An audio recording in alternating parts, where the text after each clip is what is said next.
I've been up for 3 nights. My eyes are bloodshot red. Damn, I wanna see the sunshine.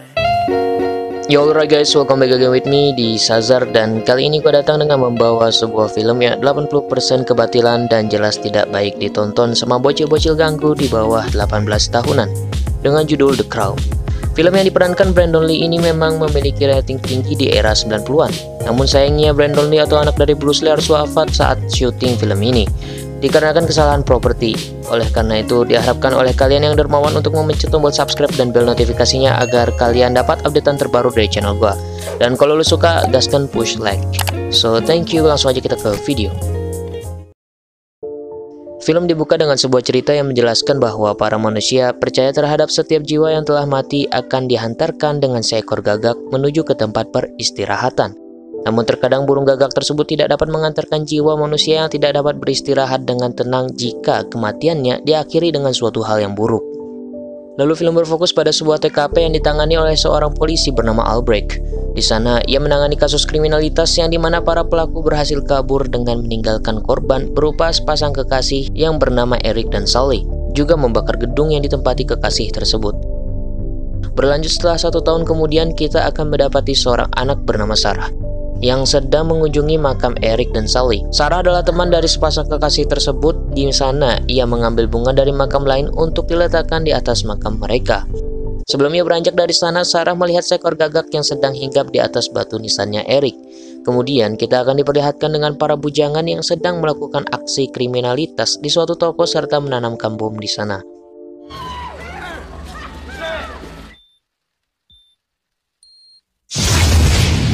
Di sisi lain, kita akan dilihatkan kembali pada gagak yang berada di tempat makam Eric.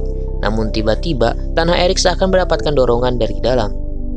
Kemudian, Eric pun bangkit dari kematiannya dan pergi ke suatu tempat. Dengan jalan sempoyongan layaknya orang mabuk, ia pun sekuat tenaga untuk tetap terus berjalan. Di sana, ia juga dituntun oleh burung gagak yang menuju kembali ke gedung miliknya. 1 tahun berlalu, tentu saja apartemen Eric kini sudah berdebu. Terlebih, gedung yang tempati sudah dibakar oleh kriminal sebelumnya. Di sana ia menemukan kembali kucingnya, lalu ketika ia mencoba menyentuhnya, tiba-tiba ia kembali mengingat masa lalu yang terjadi pada kucingnya. Bahkan setiap tempat dan benda di situ yang ia sentuh mengembalikan ia pada penglihatannya di masa lalu. Dan faktanya yang kita dapatkan dari masa lalunya adalah sekerumpulan kriminal yang menghancurkan sebuah toko sebelumnya adalah pelaku dari pembunuhan ia dan Sally, yang dimana mereka melakukan pembunuhan tersebut layaknya seperti binatang. Namun setiap kali ia flashback ke masa lalu, ia merasakan sakit pada tubuhnya. Karena hal itu membuat ia seperti kejang-kejang yang kemudian ia melukai dirinya, tapi setiap kali ia mendapat luka, tubuhnya mampu beregenerasi sama seperti Deadpool. Hingga saat ia berdiri di hadapan sebuah cermin, diselingi pandangan masa lalunya, di sana juga ia memulai untuk mengkostum pakaian superhero-nya.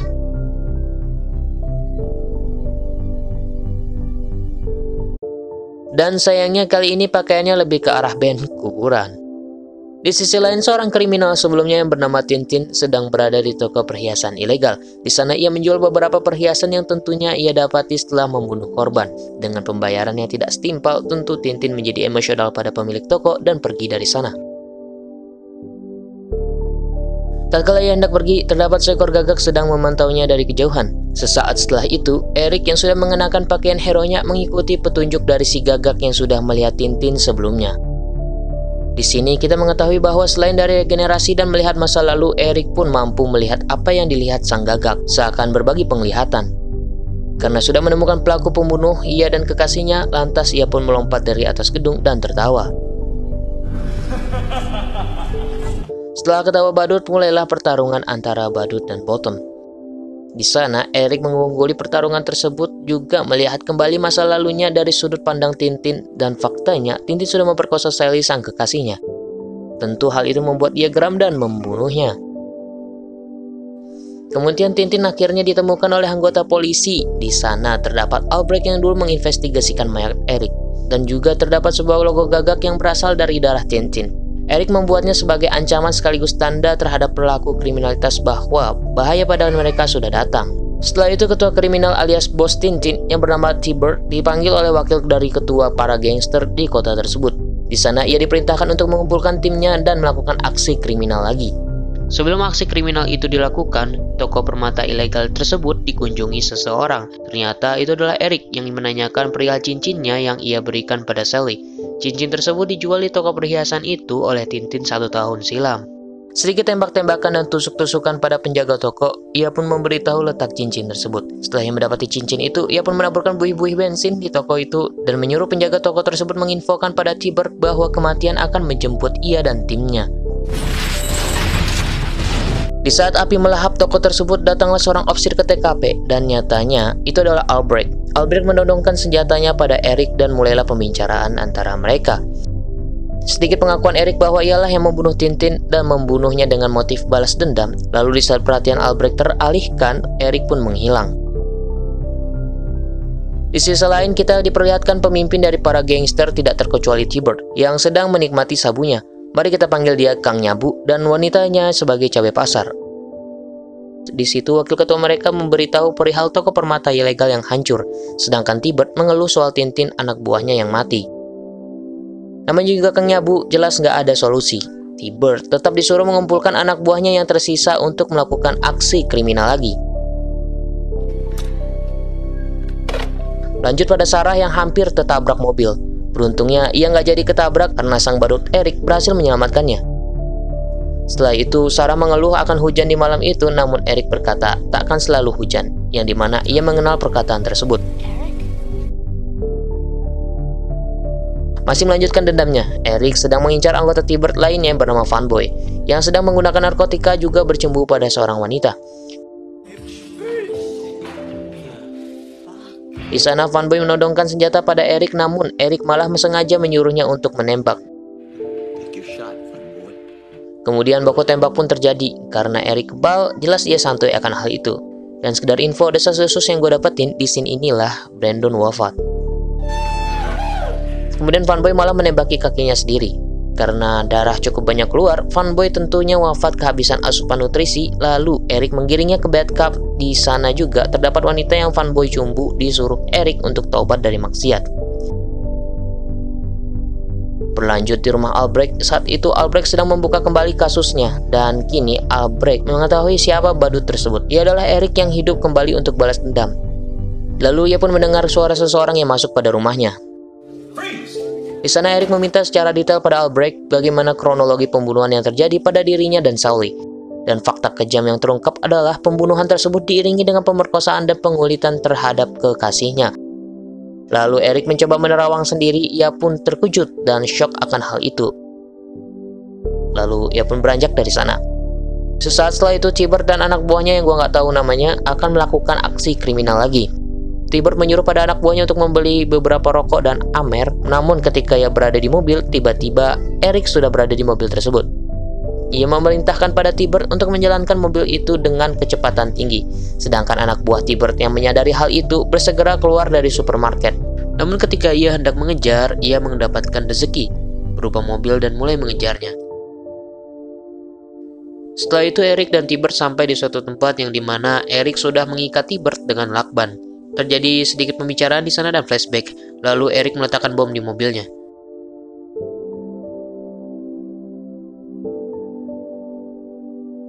Di saat itu anak buahnya pun berhasil mengejar Eric, namun sayangnya ia terlambat.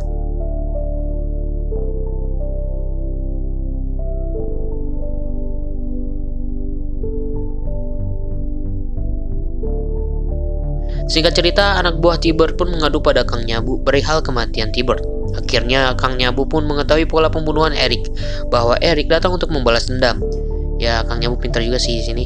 Sesaat setelah itu, Cabe datang dan memberitahu bahwa semua ketua geng alias anak buahnya yang ia panggil secara mendadak sudah berkumpul. Di sana rapat pun berlangsung. Kang Nyabu hendak menghentikan aksi rampoknya secara sembunyi-sembunyi, mungkin dia tobat karena aksinya berupa kekejian. Terlebih nama Eric sudah menyebar luas di setiap sudut tempat sebagai setan malam. Dan ternyata Kang Nyabu hanya tak mau melakukan kriminalnya secara sembunyi-sembunyi lagi. Kini ia mau melakukannya lebih anarkis dan menginginkan kota tersebut penuh dengan kobaran api. Saat rapat berlangsung, di sana terdapat Eric yang mendengarkan semua rencana dari si Kang Nyabu. Lantas dengan sangat pede ia pun memasuki rapat tersebut tanpa undangan sebelumnya. Dan bahkan dia menginginkan anak buah T-Bird yang tersisa diserahkan padanya. Tentu mereka menolaknya dan menembaki Eric di tempat. Namun hal yang terduga oleh kita, Eric bangkit dan membunuh mereka satu persatu. Selang pertarungan berlangsung, Kang Nyabu CS pun mengendap-endap dari sana untuk pergi menyelamatkan diri. Sampai akhirnya Eric pun berhasil membunuh anak buah T-Bird dengan melemparkannya dari jendela. Singkat cerita, Eric kembali bertemu Sarah di makamnya. Sarah tahu bahwa semua tujuan Eric telah tercapai. Tentu Eric akan kembali ke tempat seharusnya ia berada, yaitu di pemakaman. Namun sesaat Sarah akan pergi, ia pun ditangkap oleh wakil ketua. Di sana Kang Nyabu CS sudah mengetahui kelemahan dari Eric. Karena setiap kali Eric beraksi, pasti ada burung gagak di sebelahnya. Oleh karena itu, tatkala Eric sadar bahwa Sarah diculik dengan mata gagaknya, ia bersegera menolongnya. Tapi karena Kang Nyabu CS sudah mengetahui kelemahan Eric, tentu target utama mereka adalah si gagak. Setelah berhasil menembak si gagak, di sana terjadi negosiasi antara Kang Nyabu dan Eric. Tetapi Eric malah ditembak oleh si Nyabu. Namun kali ini ia tidak dapat beregenerasi karena gagaknya sudah terkena tembakan. Beruntungnya si gagak masih bertahan. Kemudian Nyabu memerintahkan wakilnya untuk membunuh si gagak secara cepat. Ketika siap membidik, tiba-tiba Albrecht datang untuk membantu Eric. Lalu terjadilah baku tembak di sana. Di tengah pertarungan, si cabe menangkap si gagak. Namun di sisi lain, Albrecht berhasil membunuh si wakil. Lantas Nyabu pun beranjak dari sana menuju atap. Di sana Eric dan Albrecht juga sedang menyusun rencana. Eric berkata bahwa ilmu kebalnya udah non-aktif, dia lupa nge-cheat lagi. Kemudian majulah mereka berdua untuk mengejar. Karena Eric terluka, Albrecht yang berada di garis depan. Tapi baru beberapa detik maju, dia udah terkena tembakan dari si cabe. Eric pun berhadapan dengan cabe yang sedang memegang burung gagaknya. Di sana ia diserang oleh gagak tersebut hingga tewas. Berlanjut pada Eric yang sudah sampai di atap. Di sana Kang Nyabu membuat pengakuan bahwa ialah yang memerintahkan T-Bird untuk membunuh Sally, juga membakar beberapa gedung di kota tersebut. Kemudian terjadilah pertarungan di sana. Meski awalnya Eric tersudut, ia akhirnya bisa tetap mengalahkan Kang Nyabu dan menyelamatkan Sarah. Dan semuanya berakhir. Film ditutup dengan Eric yang berada di pemakaman. Ia didatangi Sally dan film pun the end. Bagaimana menurut lu semua soal film ini? Meski Brandon harus tewas di film ini, setidaknya ia bisa meninggalkan sebuah karya yang membuat namanya abadi. Soal penilaian, gue serahin ke lu semua. So, thank you.